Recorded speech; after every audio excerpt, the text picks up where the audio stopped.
And there you have it.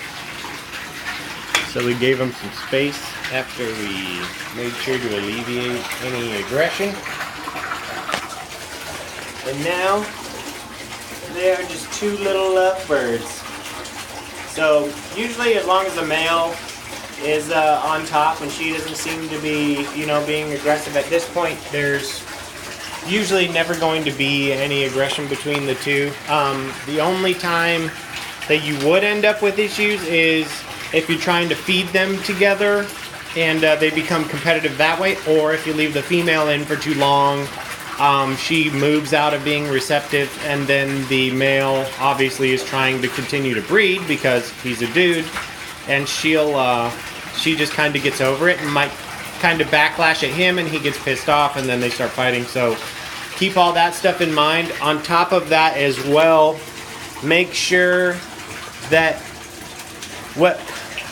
for me, I always move my female into the male's enclosure, because the female is the one that really, really matters in this equation. The male doesn't care if a female comes into his enclosure, usually. I find if I take a male and I put it into her space, she's going to be defensive, and she is not usually going to be very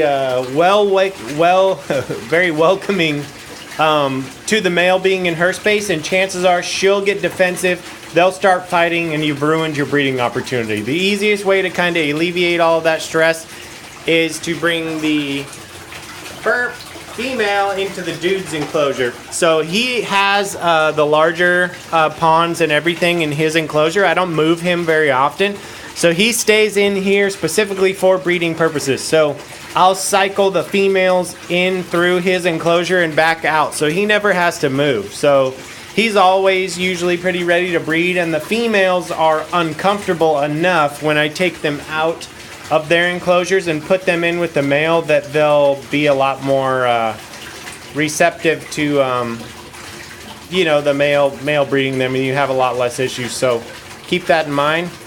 Pretty cool. Keep feeding.